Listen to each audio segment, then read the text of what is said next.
Marte, o planeta vermelho, está em perigo. Alguma coisa está perturbando sua órbita. Marte está fora de controle e está sendo arrastado em direção ao Sol. O problema é que sua trajetória coloca o planeta vermelho em curso de colisão com a Terra.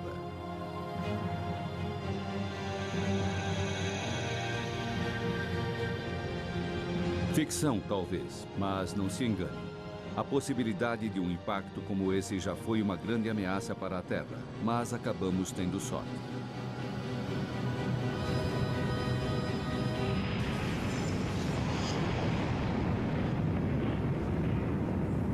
A Terra foi realmente atingida por algo mais ou menos do tamanho de Marte. Nós temos uma Lua como resultado desse impacto e isso foi ótimo porque a Terra seria um lugar muito diferente hoje. Nossa prototerra sem Lua esperando aquela afortunada colisão. Terra Marco I, o planeta que existia antes da colisão que formou a Lua, foi completamente destruído por este evento de impacto. E a Terra na qual vivemos hoje, Terra Marco II, é um planeta diferente do que teria sido se o impacto criador da Lua não tivesse ocorrido. É uma questão simples, mas apenas recentemente os cientistas começaram a refletir sobre o que aconteceria se não existisse a Lua.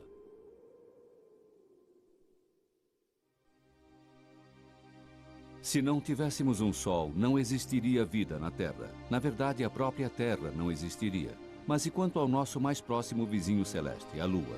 Sem ela ainda existiria uma Terra com seres vivos, mas destituída de vida baseada no solo. Plutão é o único outro planeta com uma Lua única e relativamente grande. Mas estes pequenos e remotos corpos celestes são planetóides gelados e, na verdade, não contam.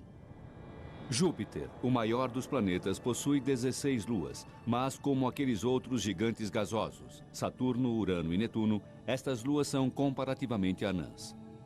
Júpiter e seus satélites lembram um mini-sistema solar. Marte possui 2 luas minúsculas, mais parecidas com asteroides capturados. Em certos aspectos, Vênus é o planeta gêmeo da Terra, mas as semelhanças não se estendem a um amigo próximo. Vênus não possui uma lua, e nem Mercúrio, um pouco maior do que nossa Lua e o planeta mais próximo do Sol. Dentro do Sistema Solar, apenas a Terra, para sua sorte, possui uma única e grande Lua. Por quê? Você não quer uma teoria que é tão evolucionária que acontece com cada um dos planetas? Porque então Mercúrio deveria ter uma lua grande, Vênus deveria ter uma lua grande, Marte deveria ter uma lua grande, e eles não as têm. Se a Lua e a Terra tivessem se formado juntas no embrionário Sistema Solar, a Lua deveria possuir um grande núcleo ferroso, como a Terra. Ela não possui, e portanto essa teoria é suspeita. E quanto à teoria da captura? Será que a Terra tomou como refém um planetoide que estava de passagem? Impossível. Um corpo tão grande como a Lua continuaria sua trajetória. Uma terceira teoria diz que a semifundida prototerra girava tão rápido que uma parte se desprendeu da saliência equatorial. Mas a física não comprova. Enquanto a NASA se preparava para ir à Lua, os cientistas procuravam uma explicação mais plausível. Harold Urey, um geoquímico que estava envolvido nos planejamentos iniciais das missões Apollo, fez um comentário de que nenhuma das 3 teorias eram válidas e que nem a Lua deveria estar ali. Mas a Lua continua em seu lugar. E desde 1969, 6 missões transportaram 12 astronautas até a superfície lunar.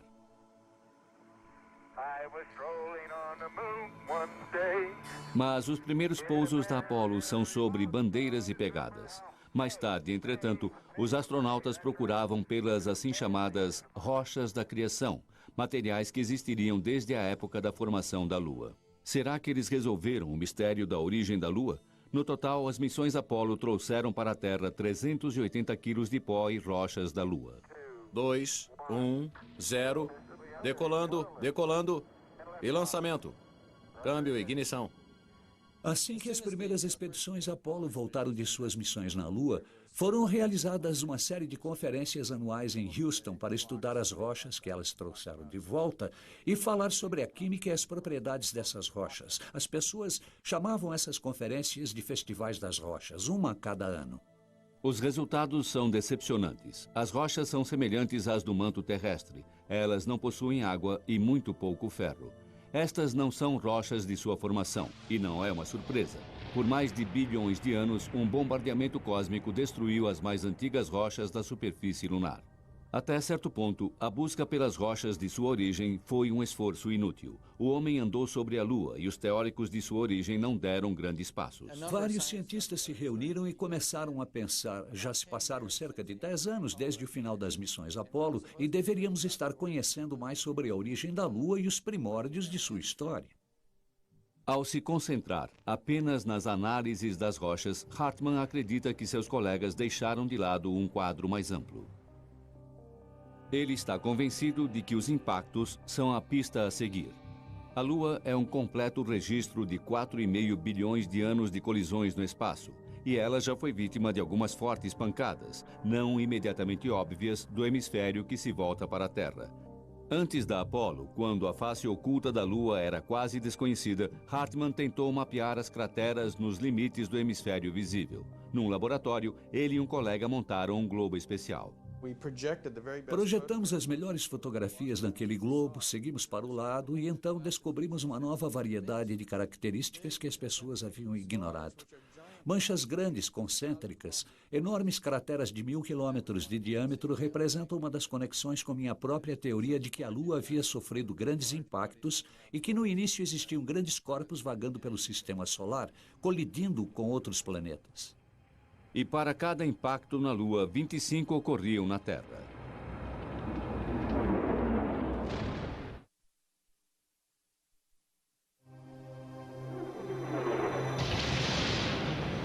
E em 1984, Hartmann estava convencido: o pequeno núcleo de ferro, as pedras completamente sem água, como as do manto da Terra, a Lua deve ter se formado a partir da mãe de todos os impactos. O objeto de impacto deveria ser do tamanho de um planeta. Mas os mundos podem colidir?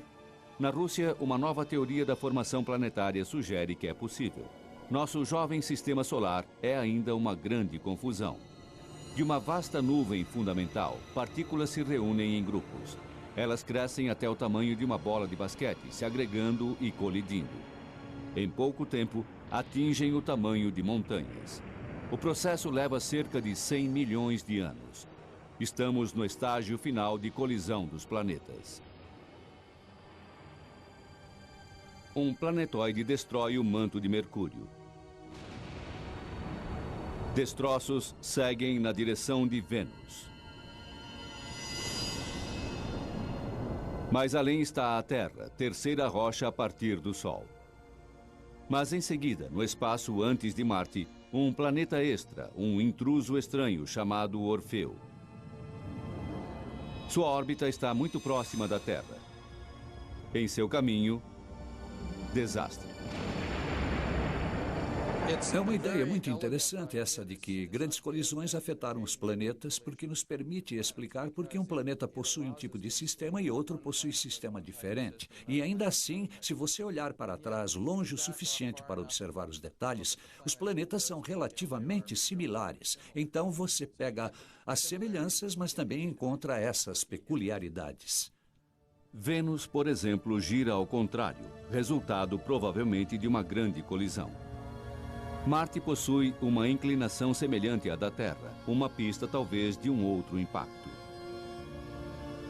O gigante gasoso Urano gira de lado devido a uma colisão com um objeto do tamanho da Terra.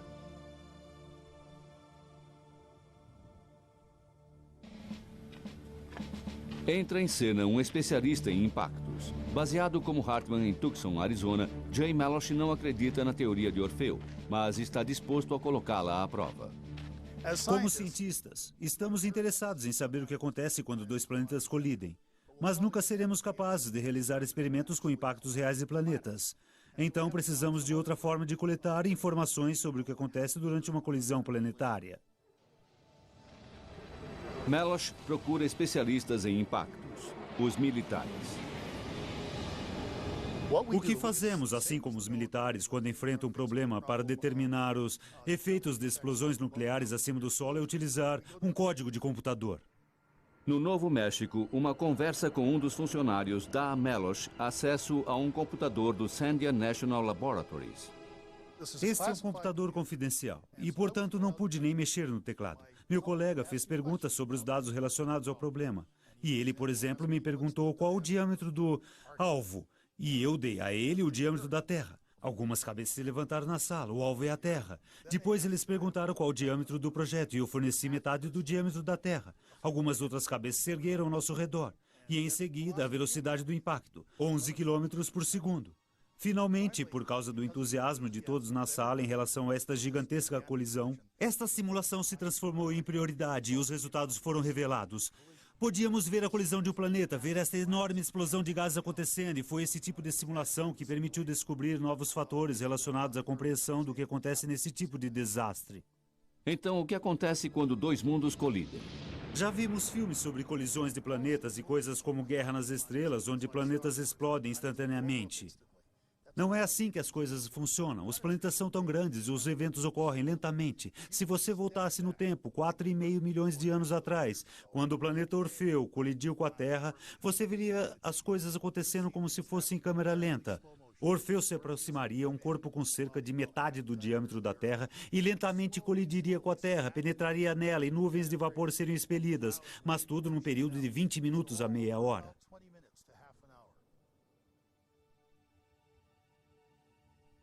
A colisão criaria uma grande quantidade de vapor que seria esguichado para o ar. E o vapor não obedece às mesmas regras que as rochas sólidas. Ele se expande sob pressão interna. E isso, na verdade, permite que uma boa parte do material fique girando em órbita ao redor da Terra. Hartmann nos dá o impacto. Melosh coloca os destroços na órbita. Mas como esses destroços formam uma lua? É, na verdade, um tipo de evento aleatório. Qual corpo acaba colidindo com outro corpo para criar os planetas finais? Uma dessas colisões aleatórias veio a acontecer no ângulo exato, com a velocidade certa, para formar nossa Lua. E quando você vê por este ângulo, o fato da Terra estar localizada a uma distância habitável do nosso Sol, com nossa grande Lua, parece que foi um acidente de muita sorte. Marte não teve tanta sorte. 2 pequenos satélites, um deles destinado a atingir o planeta. Um impacto destrói uma lua interna de Urano. Isso deixa o planeta com um grupo de anéis e um satélite reconstituído, a lua que conhecemos hoje como Miranda. Saturno e seus anéis. Bilhões de partículas tão pequenas quanto grãos de areia e tão grandes quanto caminhões. Os anéis são provavelmente os resíduos de uma lua que se desviou para muito perto de Saturno e foi destruída por sua gravidade. Ou talvez a lua tenha sido pulverizada por um impacto. De qualquer forma, os anéis estão próximos demais do planeta para a formação de uma nova lua. Eles estão dentro do que os astrônomos chamam de raio Roche. Fora desse limite, as luas podem se formar. Dentro, os materiais giram na direção do planeta, o provável destino dos anéis de Saturno. O tipo específico de impacto necessário para formar uma lua tão grande quanto a nossa, na verdade, é completamente único. Se Orfeu tivesse atingido diretamente, a Terra não teria uma lua. O ângulo do impacto teria espalhado um anel de destroços, e se estivessem dentro do raio Roche, os destroços teriam voltado ao planeta como uma chuva de meteoros. Mas em outros casos, nós descobrimos que depois de um impacto, talvez se formem 2 luas que ficam estáveis por dezenas de milhares de anos. Canop tenta todos os ângulos em suas simulações do impacto com Orfeu. 1/3 de suas simulações criaram 2 pequenas luas, mas eles formam parcerias insustentáveis. Além disso, 2 luas não durariam até hoje. Que visão seria se tivéssemos 2 luas no céu, bem próximas da Terra?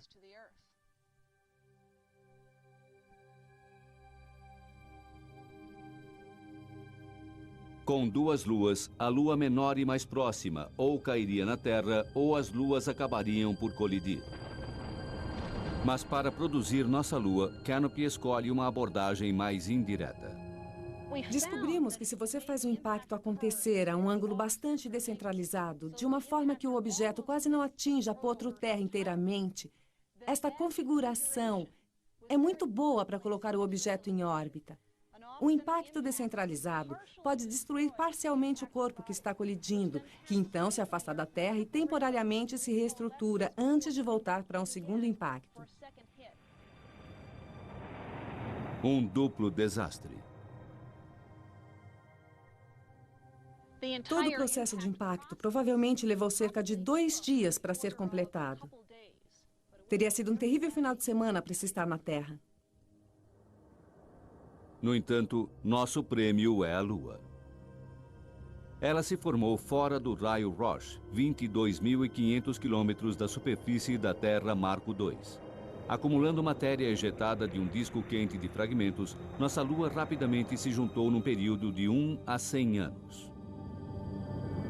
Se estivéssemos na Terra quando a Lua se formou, digamos 100 anos depois do impacto, a Lua seria uma enorme visão no céu noturno.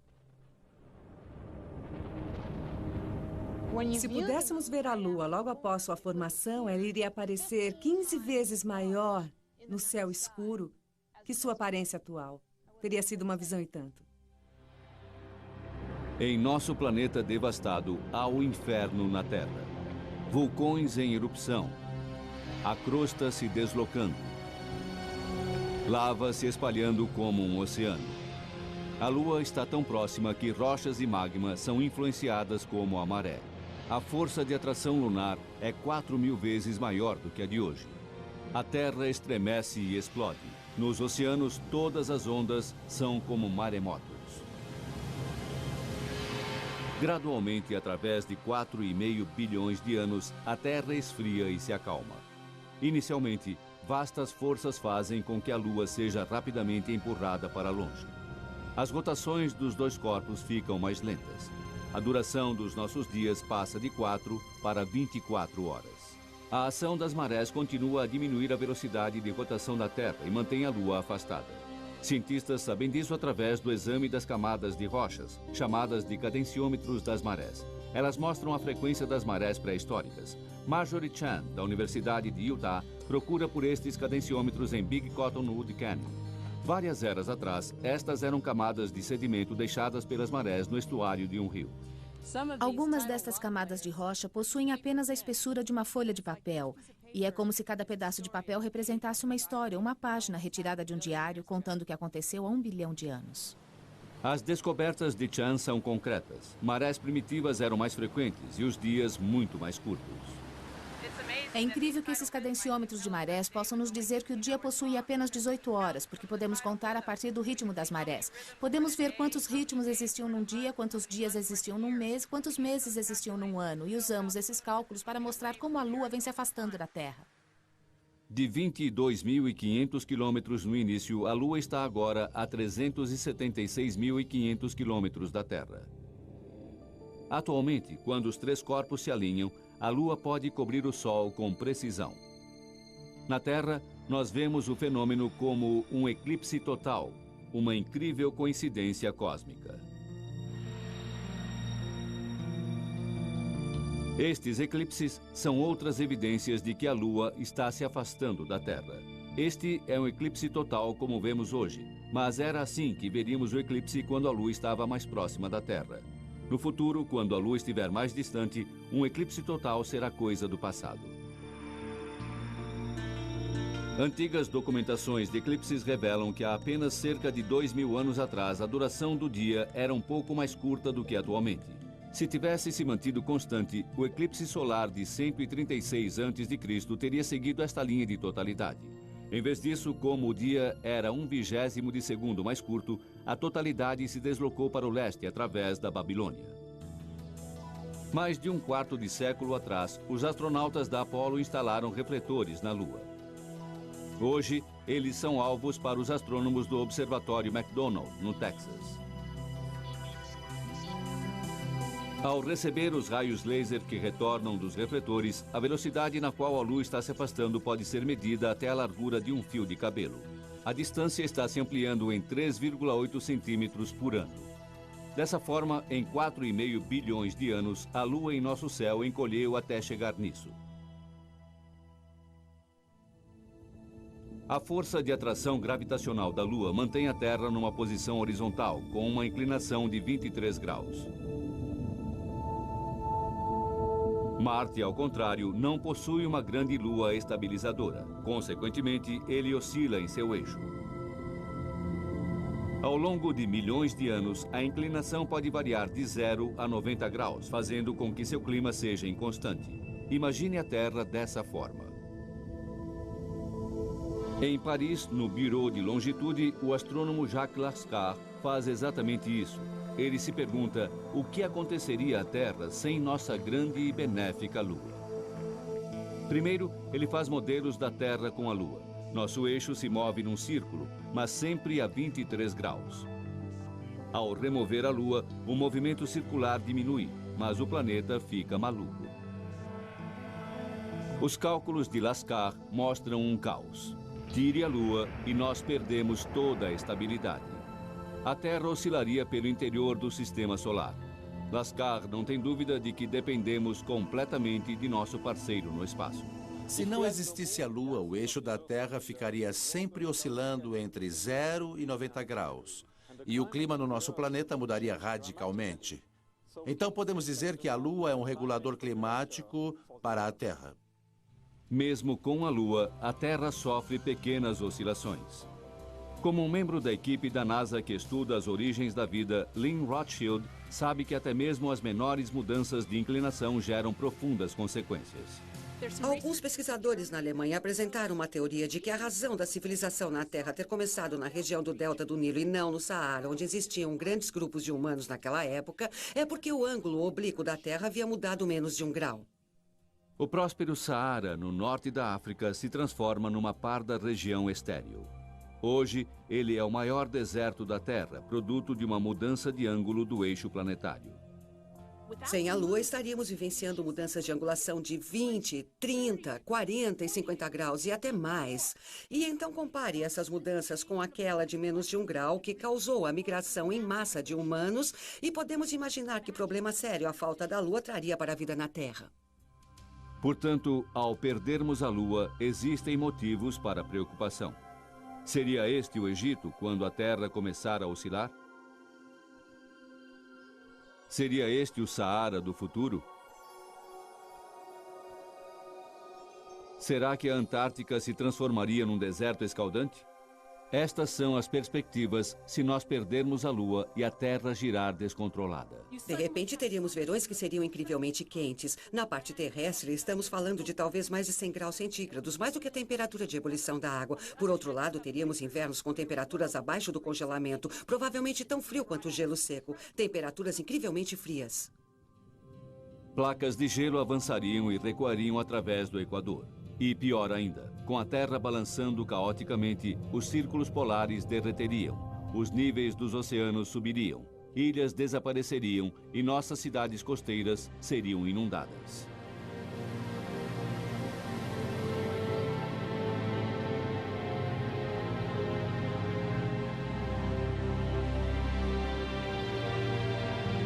É fato concreto, a Lua está nos abandonando. E quanto mais distante, menor sua capacidade de estabilizar nosso planeta, e mais lenta será a rotação da Terra. Nossos dias ficarão cada vez mais longos. Uma forma de diminuir os efeitos do distanciamento da Lua é a construção de represas, não em rios, mas nos oceanos. É ficção científica, mas temos milhões de anos para desenvolver a tecnologia. Estamos perdendo a Lua por causa do atrito das marés. Reduzindo a vazante e a corrente de nossos oceanos através de represas, poderíamos diminuir o índice de recuo da Lua. Igualmente audaciosa é a ideia do falecido Alexander Abian, da Universidade de Iowa. Ele sugere sequestrar uma lua de Júpiter e estacioná-la na órbita da Terra. Esta lua, Europa, é grande o suficiente para o trabalho. Ela não substituiria nossa lua. Europa apenas ajudaria a manter nosso planeta alinhado, já que a influência de nossa Lua está diminuindo.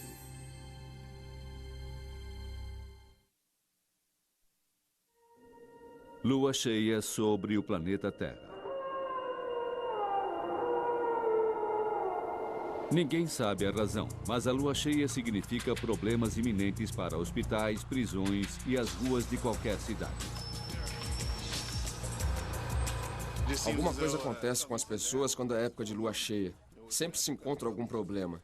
É como se alguma coisa no ar tomasse conta das pessoas, deixando-as excitadas, algumas vezes com resultados ruins.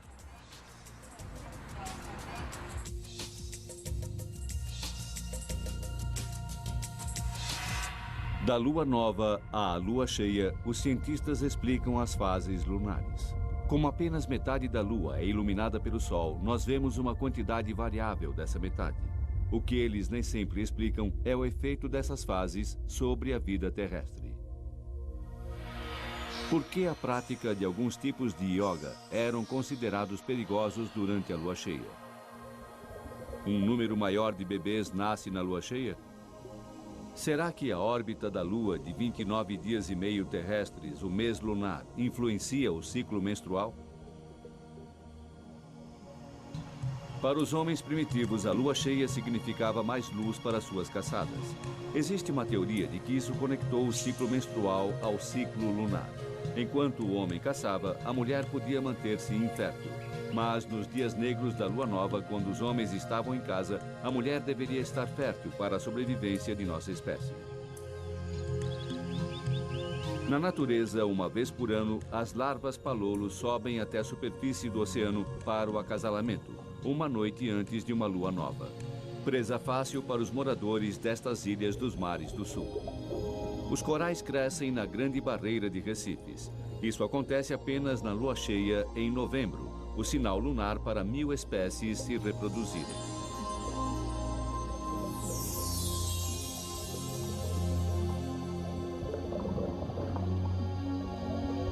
Quando as marés estão mais altas, na lua nova e na lua cheia, as tartarugas marinhas vão até as praias durante a noite para botar seus ovos, na época mais segura para chocar seus filhotes. Assim como a lua influencia as marés também influenciam os hábitos. Estes caranguejos emergem de seu esconderijo sob a areia somente na maré baixa. Nas Ilhas Galápagos, iguanas marinhos antecipam as marés baixas em até 2 horas. Isso dá a eles uma vantagem para chegar às áreas onde encontram alimento, que compartilham com as focas. As plantações vinícolas da França. Os agricultores daqui acreditam que na lua cheia a influência lunar é grande e a energia máxima é transferida para as uvas. Portanto, na França, os agricultores gostam de colher as uvas durante a lua cheia e prepará-las na lua nova, quando a influência lunar, acreditam eles, é menor, os sedimentos são menos perturbados e o vinho fica mais límpido.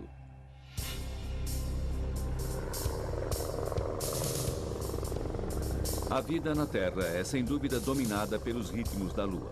A questão que está surgindo agora é se o impacto que formou a Lua pode ter acelerado a vida em si. Groenlândia, 1999, e uma incrível descoberta. Estamos voando para um acampamento nesta remota área do oeste da Groenlândia e podemos chegar aqui apenas de helicóptero. E do acampamento vamos andar até o local onde encontraremos o capítulo 1 da história da Terra. 3 bilhões e 800 milhões de anos atrás, esta área rochosa fazia parte do fundo do oceano. Um inuit nativo, Minik Rosen, é o primeiro a descobrir seu segredo. Esta é a mais antiga. Esta é a mais antiga rocha da Terra. Este é o material mais antigo que você pode pegar nas mãos. E se você quiser tocar algo mais antigo do que isso, vai ter que ir até a Lua para encontrá-lo.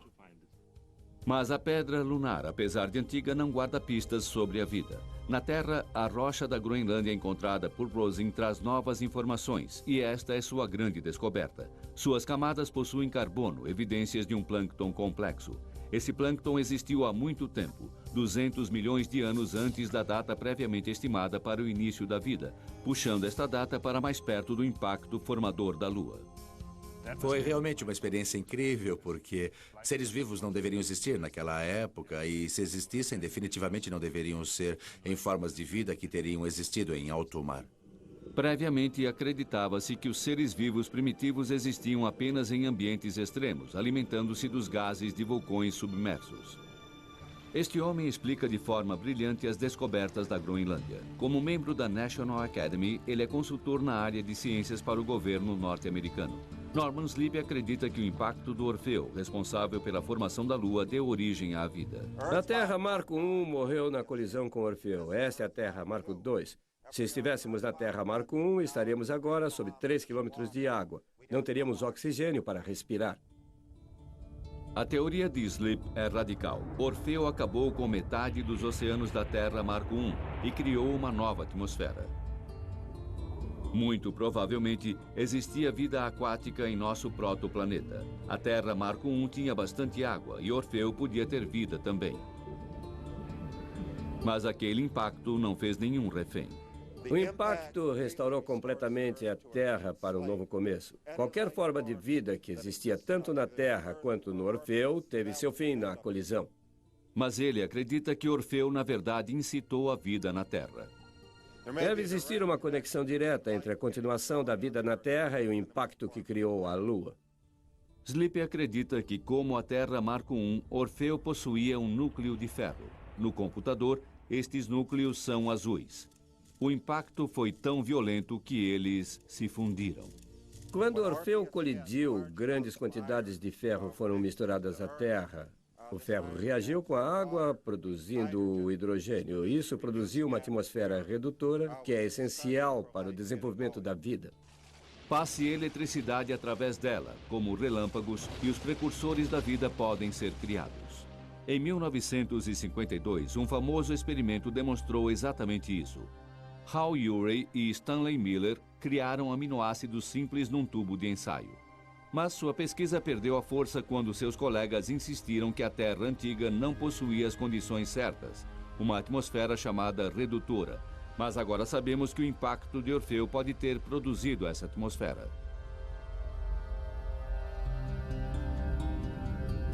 Mas vamos supor que não tenha existido nenhum impacto. Como nosso planeta se desenvolveu? A Terra Marco I seria apenas um oceano. Você poderia ver alguns poucos e pequenos pedaços de terra despontando no meio da água, como um pedaço do Tíbet, talvez o topo do Havaí, do Monte Everest, mas a superfície seria basicamente coberta de água.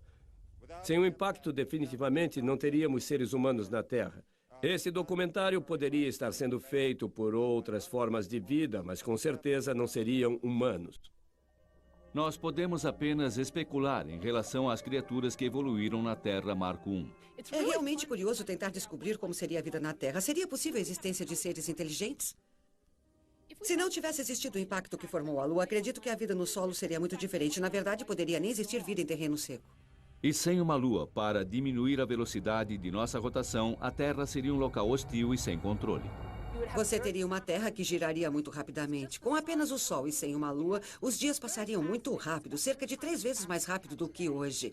O nascer e o pôr do Sol seriam muito mais rápidos. Tudo o que acontece durante o dia assumiria uma velocidade muito maior. E um clima absurdo. Ventos soprando a centenas de quilômetros por hora. Tempestades de areia intermináveis. Nenhum ser humano conseguiria sobreviver aqui. Então você realmente precisa se voltar ao meio ambiente aquático e pensar, bem, o que no mundo aquático pode ser considerado inteligente? Os polvos e seus parentes são todos um pouco inteligentes. Eles podem fazer coisas como construir pequenas casas por si mesmos com seus tentáculos. Eles podem, até certo ponto, ter sentimentos. Possuem olhos que são quase sósias dos olhos dos vertebrados. Eles são absolutamente fascinantes. E então você tem um tipo de imagem de que cefalópodes como o polvo, a lula e assim por diante seriam os verdadeiros gênios de uma Terra sem Lua. Mas mesmo com a Lua, apesar dos cefalópodes não terem se desenvolvido para dominar a Terra Marco II ou mesmo nossos oceanos, a maioria morreu no impacto de 65 milhões de anos atrás, que acabou com os dinossauros. Extinções em massa ocorrem aproximadamente a cada 100 milhões de anos. No passado, a Lua poderia ter protegido a Terra de tais impactos, mas pelas estatísticas, as chances eram muito pequenas. Na condição de bióloga evolucionária, eu não ligo muito para estatísticas. Tudo que precisa é de um único impacto que teria afetado a evolução. E o fascinante é que não existe maneira de prová-lo. Poderia ter existido uma situação na qual a Lua realmente nos protegeu, que na verdade nos teria salvado estando no lugar certo, na hora certa, interceptando um impacto que de outra forma teria causado graves danos à vida da Terra. Em outras palavras, causado uma extinção em massa. A Lua pode ter salvado o nosso planeta e agora está para se transformar na pedra de apoio para outros planetas.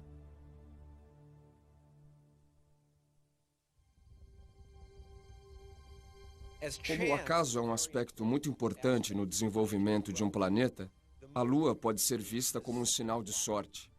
Se um pequeno grão de areia fosse deslocado só um pouco no início da história do crescimento planetário, mesmo que só pela espessura de um fio de cabelo, isso teria seus efeitos numa colisão 1 milhão de anos depois. Orfeu poderia não ter atingido a Terra. Isso poderia ter levado Orfeu até Vênus. Isso poderia ter produzido um sistema que seria muito similar ao sistema terrestre do nosso planeta atual. Só que Vênus ficaria com a grande Lua, em vez da Terra. Deixando qualquer vida inteligente na Terra sem meios de sobrevivência. 3, 2, 1, 0. E lançamento da nave espacial Lunar Prospector numa viagem para redescobrir a Lua. Mas como temos a Lua, temos a chance de colonizar o sistema solar e estamos a caminho novamente. Eu sempre olhei para a Lua como um mundo completo. As pessoas costumam se esquecer de que ela é um mundo. É um lugar muito grande. A área da superfície da Lua é igual à América do Norte e do Sul combinadas. Mas apesar das sondas e das 6 missões Apollo, nosso parceiro celeste continua a ser um estranho para os humanos. Aqui estamos com um mundo completo e quase não conhecemos nada sobre ele. Faço uma analogia com frequência de que se você tivesse 6 equipes espalhadas pela Califórnia e eles trabalhassem 3 dias, você nunca teria encontrado ouro nem teria encontrado petróleo. E você nunca teria encontrado água. Água entregue há bilhões de anos, segundo acreditam, por cometas. O gelo pode ainda estar preservado no interior de crateras escuras dos polos lunares. A pista foi dada em 1998, quando a sonda de Binder, Lunar Prospector, encontrou hidrogênio, um possível sinal de água. A quantidade de água sobre a qual estamos voando agora pode equivaler aproximadamente àquela que acreditamos estar congelada nas regiões polares da Lua, utilizando os dados do Lunar Prospector. Se este for o caso, então estamos prontos para uma colonização lunar. Se a água for confirmada, ela vale seu peso em ouro.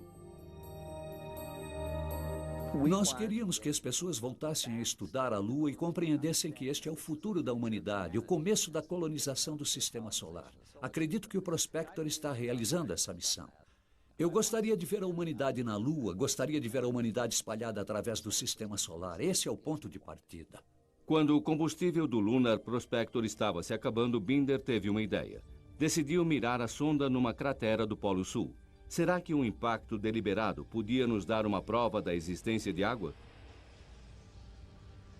Infelizmente não, mas foi um tiro no escuro.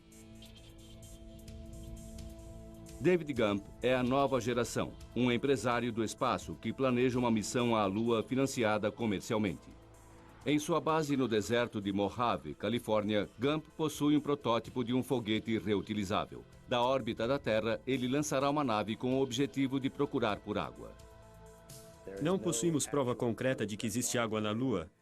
E, portanto, nosso robô pousará provavelmente no Polo Sul, perto do local chamado de Pico da Vida Eterna, e em seguida entrará numa dessas crateras escuras dos polos, para ver se existe gelo que poderia ser recuperado para formar nosso primeiro oásis espacial.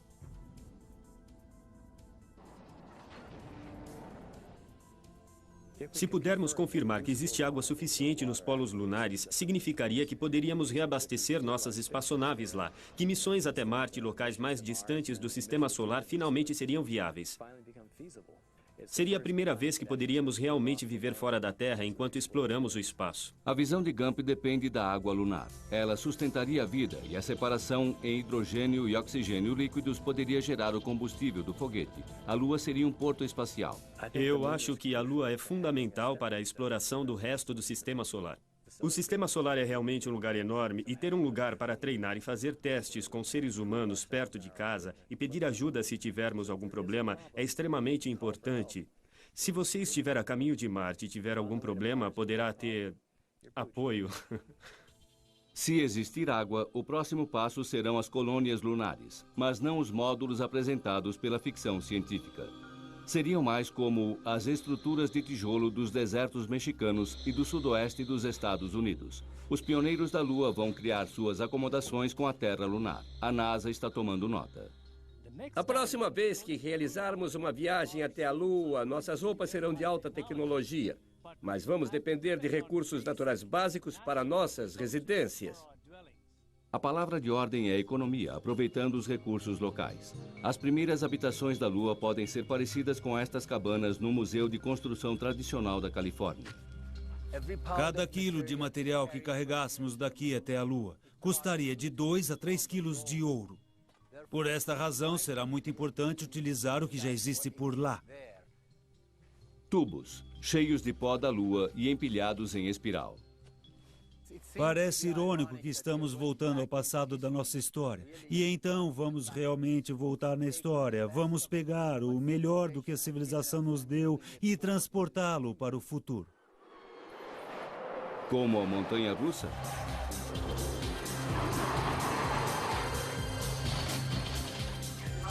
Aqui, o arquiteto espacial Tangavello encontra o cientista de foguetes Anthony Zupero. O tópico é o transporte e a forma mais barata de partir da Lua. Você acha que isso vai ser parecido com o que vamos encontrar na Lua? Acredito que sim. Isso seria capaz de nos lançar da Lua? Uma viagem magnética de levitação que nos colocaria no caminho para Marte. A NASA está financiando o projeto. Com um sexto da gravidade da Terra, seria 100 vezes mais barato lançar veículos espaciais a partir da Lua. Mas imagine passar 3 anos aqui dentro, a caminho de Júpiter. O espaço é horrível. Você precisa ter alguma gravidade ou seu sistema imunológico não funciona. Seus ossos ficam frágeis. Precisa da gravidade. A única forma de ter gravidade é ter esse grande, giratório aparelho onde você será atirado contra as paredes. E é isso que Zúpero planeja. Um gigantesco anel inflado com gelo da água da Lua. Gelo armazenado numa estação de abastecimento na órbita lunar. Você não vai construir sua nave espacial. Você vai enchê-la. Você tem um saco plástico do tamanho de um estádio de futebol que se parece com um enorme pneu. E você enche suas paredes com água e está pronta a sua nave espacial de gelo. O anel gira e dentro dele os viajantes possuem a gravidade. Água em gelo armazenada nas paredes gera energia para o foguete. Para o retorno, o reabastecimento seria realizado numa das luas geladas de Júpiter.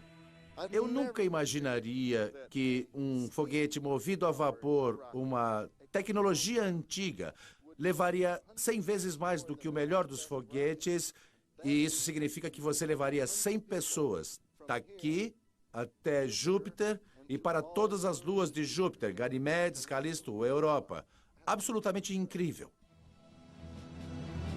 Tudo o que Zúpero precisa para fazer seu foguete a vapor é a fonte de energia de um submarino nuclear. Ele também pode recrutar alguns tripulantes de submarinos.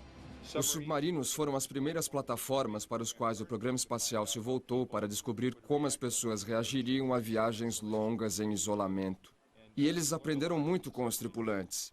E acredito que o tripulante de submarino é o tipo de pessoa que estaria interessado em fazer alguma coisa que encontraria oportunidade nesse projeto. O problema enfrentado no momento é o fator nuclear. Um mundo que permitiria naves espaciais com propulsão de explosão nuclear seria muito diferente do presente. Armas nucleares seriam completamente abolidas. Se conseguíssemos atingir essa ordem social pacífica, oportunidades maravilhosas surgiriam. Como iatista, Solin faz um paralelo com sua própria nave espacial nuclear, Medusa.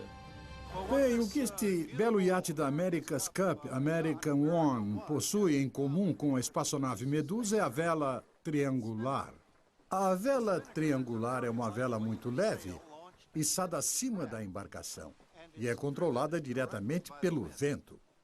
No caso de uma nave espacial, esta vela seria controlada por uma série de explosões nucleares. A Medusa precisa da Lua porque as explosões nucleares que impulsionam a vela estão envolvidas com a Terra lunar.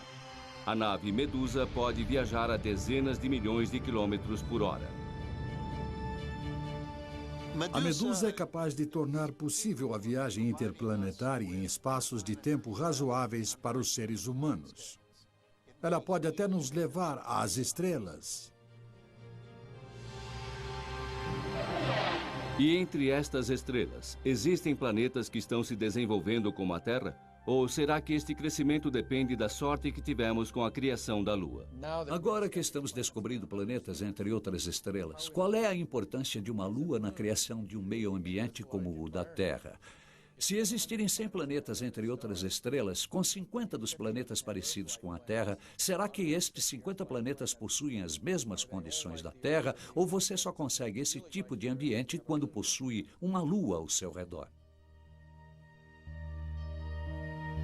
Recentemente, começamos a fazer a seguinte pergunta: qual a possibilidade de se formar um planeta como a Terra, com uma grande lua como a nossa, em outros sistemas solares?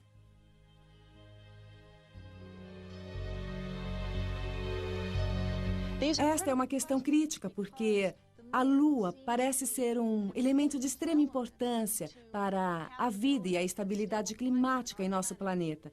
E para responder esta pergunta, qual a possibilidade de ter outras terras? Precisamos da resposta para outra pergunta: qual a possibilidade de ter outras luas? Até o momento, mais de 20 planetas foram identificados entre outras estrelas. Nenhum como a Terra. Um dia, talvez a bordo da nave Medusa, possamos encontrar um tranquilo planeta azul com uma única e grande lua.